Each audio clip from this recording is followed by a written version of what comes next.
शं वरुणः शन्नो भवत्वर्यमा शन्न इन्द्रो बृहस्पतिः शन्नो विष्णुरुक्रमः ॐ शान्ति शान्ति शान्तिः।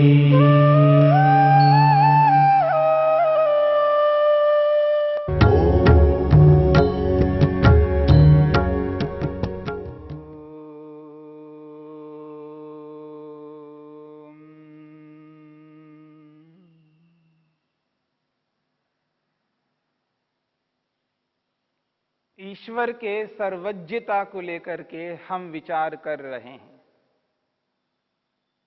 परमपिता परमेश्वर सर्वज्ञ हैं, सब कुछ जानता है। ईश्वर की जानकारी में किसी भी प्रकार की कोई भी कमी नहीं है, कोई न्यूनता नहीं है। और जितना अधिक ईश्वर जानता है उससे अधिक और कोई नहीं जान सकता। परमेश्वर जितना जानता है उससे अधिक जानने वाला कोई नहीं हो सकता।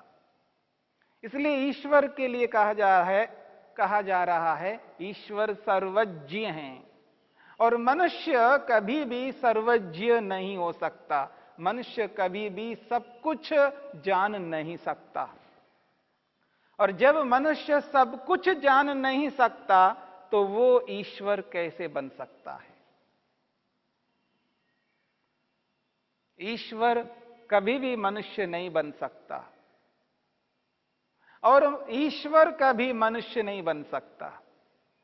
यानी ईश्वर ईश्वरपन को त्याग करके मनुष्य नहीं बन सकता और मनुष्य कभी मनुष्यपन को त्याग करके ईश्वर नहीं बन सकता। श्रेष्ठ पदार्थ है, सर्वोत्कृष्ट पदार्थ है, जिसमें पूर्णता है, परिपूर्णता है, वह अपनी परिपूर्णता को त्याग करके अपूर्णता को कैसे प्राप्त करेगा? मेरी बात को समझने का प्रयत्न करना। जिसे हम ईश्वर कहते हैं, जिसको परिपूर्ण कहते हैं, जिसमें कोई किसी भी प्रकार की कमी नहीं है, न्यूनता नहीं है, न कुतश्च ऊनः। वेद कहता है उस ईश्वर में किसी भी प्रकार की कोई न्यूनता कमी नहीं है, वह परिपूर्ण है। इसलिए कहा जा रहा है ईश्वर को सर्वज्ञ हैं। जो ईश्वर सर्वज्ञ है, परिपूर्ण है, वह ईश्वर अपनी परिपूर्णता को त्याग करके अपूर्णता को कैसे प्राप्त होगा? यदि ईश्वर मनुष्य बन जाता है, यदि ईश्वर अवतार लेता है, यदि ईश्वर शरीर धारण करता है, तो वो परिपूर्णता को त्याग करके अपूर्णता को प्राप्त होगा। ऐसा ईश्वर कभी नहीं कर सकता और ऐसा करने की आवश्यकता ईश्वर के लिए नहीं है। किसी भी प्रकार से, किसी भी रीति से, किसी भी तर्क से, किसी भी प्रमाण से यह सिद्ध नहीं कर सकते कि ईश्वर को शरीर धारण करने की आवश्यकता है। यह असंभव है।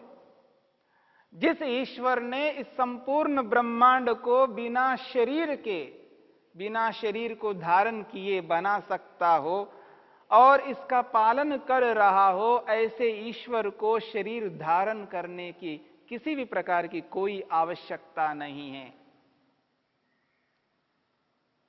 इसलिए उस ईश्वर को वेद कहता है कि ईश्वर अशरीर है, शरीर में नहीं आता। न तस्य प्रतिमा अस्ति, उस ईश्वर की कोई प्रतिमा, कोई आकृति नहीं बन सकती। किसी शेप में, दृष्टिगोचर होने वाले के रूप में, इंद्रियों से ग्रहण करने वाले के रूप में कभी नहीं आ सकता। ईश्वर सदा से निराकार है, सदा निराकार ही रहेगा। जिसमें आकृति ना हो उसमें आकृति को नहीं लाया जा सकता। इसलिए जो परिपूर्ण ईश्वर है वो सर्वज्ञ है, सब कुछ जानता है, उसमें पूर्णता है। इस बात को समझने का प्रयत्न करिए। महर्षि वेदव्यास कहते हैं अस्ति काष्ठा प्राप्ति ही, अस्ति काष्ठा प्राप्ति ही, अस्ति काष्ठा प्राप्ति सर्वज्ञ बीजस्य। जो सर्वज्ञ ईश्वर है उसकी काष्ठा प्राप्ति है। काष्ठा प्राप्ति कहते हैं अंतिम सीमा, यानी ईश्वर की जो जानकारी है उसकी अंतिम सीमा है। अंतिम सीमा का यहां पर अभिप्राय है उससे अधिक जानकारी और किसी में नहीं है।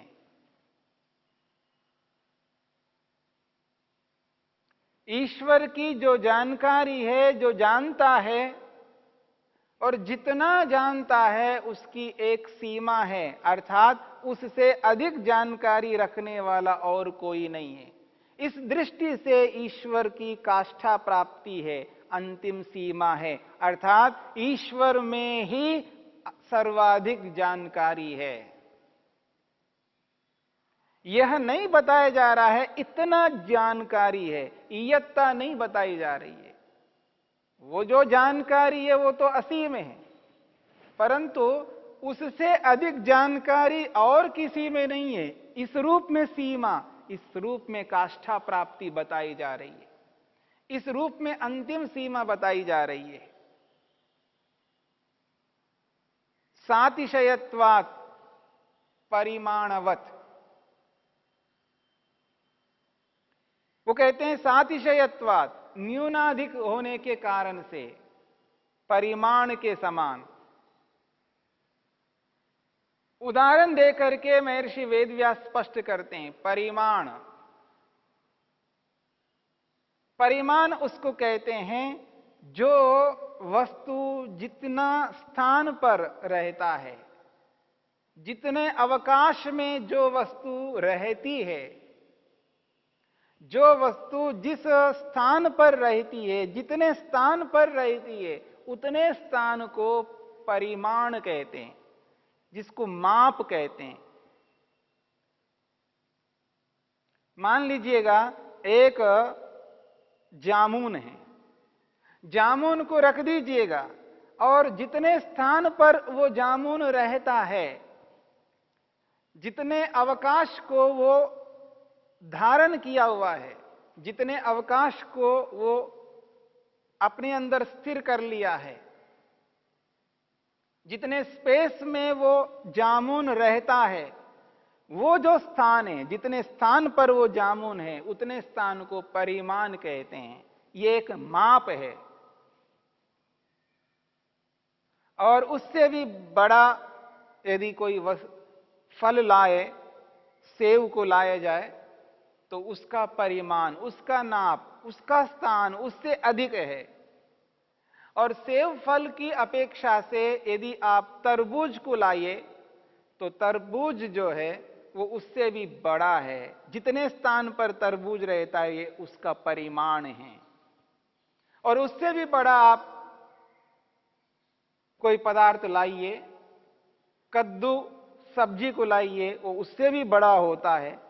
तो ये है परिमाण, इसको परिमाण कहते हैं। जितने स्थान पर, जितने अवकाश में जो वस्तु रहती है, उतने स्थान को, उतने अवकाश को नापा जा रहा है कि इतने स्थान पर ये वस्तु है। ये जो इतने स्थान पर है, ये जो इयत्ता जो बताई जा रही है, उसको कहते हैं परिमाण।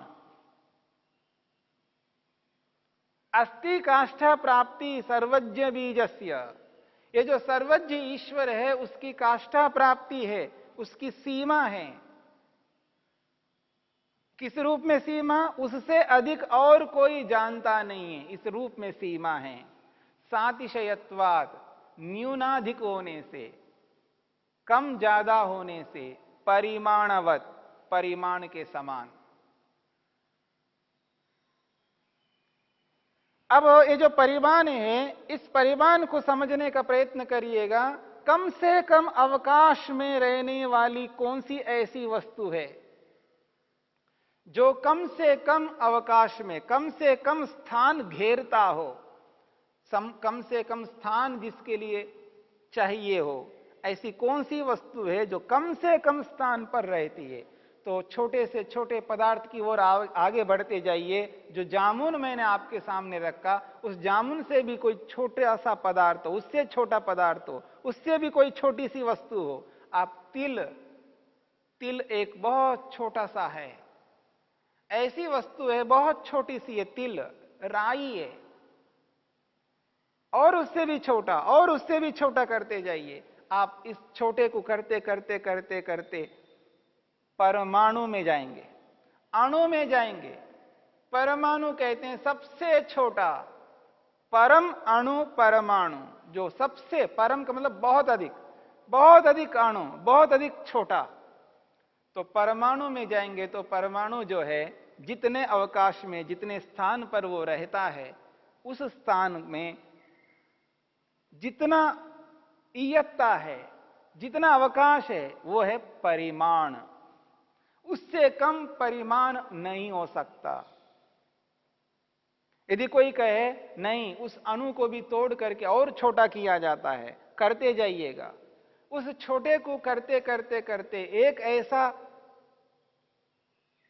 विषय आएगा जहां उससे छोटा नहीं हो सकता। जो जिससे छोटा नहीं हो सकता, जिससे कम नहीं हो सकता, वो अंतिम है। और जो अंतिम वस्तु बहुत सूक्ष्म है, और वो जो बहुत सूक्ष्म है, वो सूक्ष्म वस्तु भी स्थान को प्राप्त करता है। कुछ तो स्थान उसके लिए चाहिए। जितने स्थान में, जितने अवकाश में वो सूक्ष्म अणु रहता है, वो है परिमाण। सबसे कम परिमाण है। और इसी प्रकार से अगर आप इस परिमाण को बढ़ाते जाइए, स्थूल से स्थूल बनाते जाइए। जहां हम कद्दू आदि सब्जी को लेकर के विचार कर रहे थे, उससे बड़ा कोई लीजिएगा। मकान को लीजिएगा, मकान कितना बड़ा है, कितना अधिक स्थान घेरता है कद्दू रूपी सब्जी की अपेक्षा।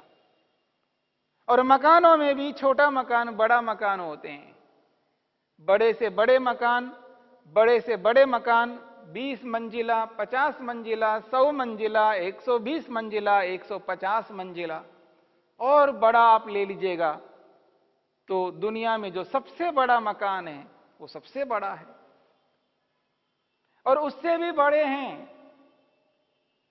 बड़े हैं। पर्वत को लीजिए, कितना बड़ा है पर्वत। उससे भी बड़ा लीजिएगा, धरती को देखिए कितनी बड़ी है धरती।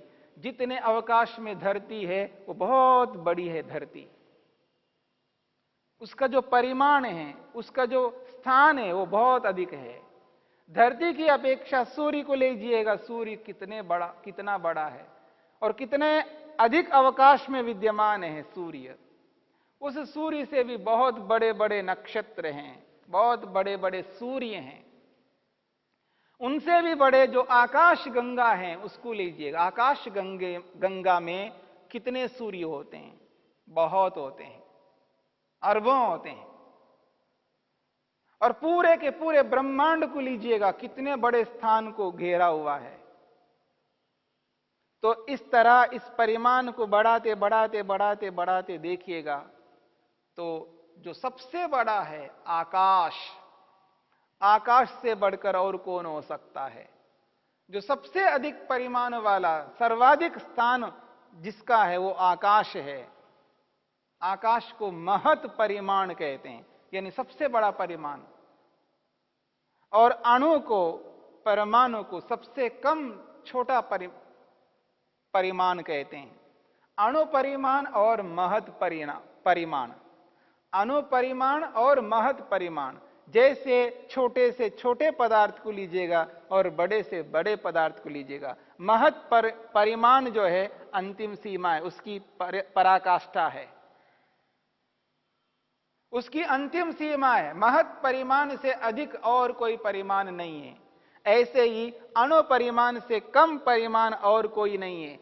सूक्ष्म से सूक्ष्म पदार्थ की भी सीमा है और बड़े से बड़े पदार्थ की भी सीमा है। ठीक इसी प्रकार से जो ईश्वर का ज्ञान है, जो मनुष्य का ज्ञान है, अलग अलग मनुष्यों के जिस जिस प्रकार का जो ज्ञान है, उन ज्ञानों को सामने रख करके देखिएगा तो उसकी भी एक सीमा है।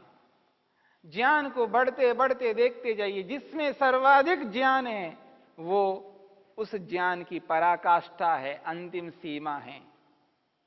तो इस प्रकार से जब हम देखते हैं तो ज्ञान जिसमें सर्वाधिक होता है, सबसे अधिक ज्ञान जिसमें है, उसकी सीमा आ गई है, अर्थात उससे अधिक जानकारी रखने वाला और कोई पदार्थ नहीं है। और जिसमें सर्वाधिक ज्ञान है वही ईश्वर है, उसी को सर्वज्ञ कहते हैं।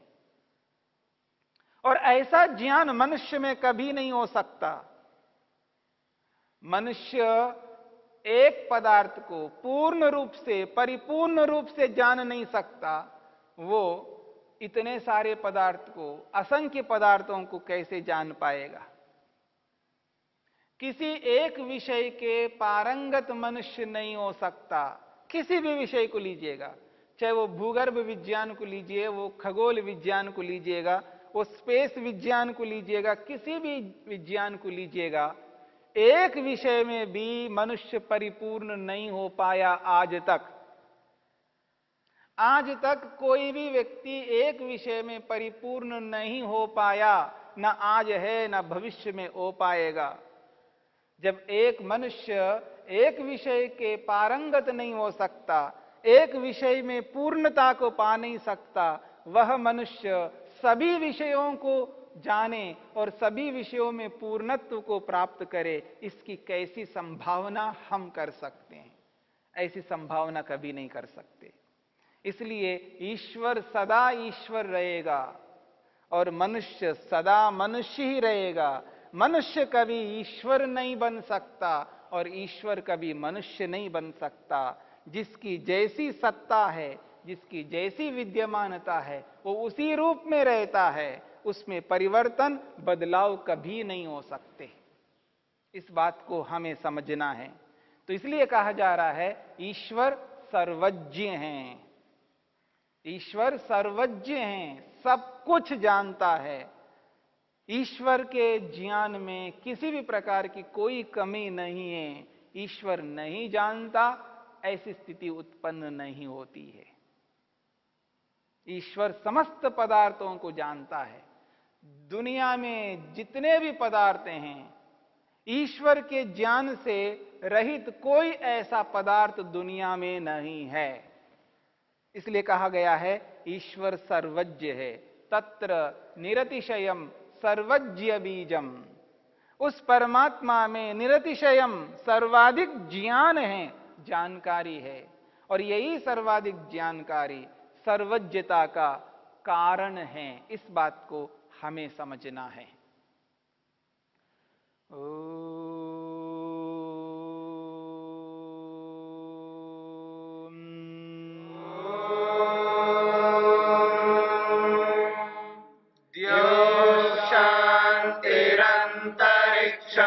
शांति पृथ्वी शांतिरापः शांतिरोषधयः शांति वनस्पतयः शांतिर्विश्वे देवा शांतिर्ब्रह्म शांति सर्वं शांति शांतिरेव शांति शांति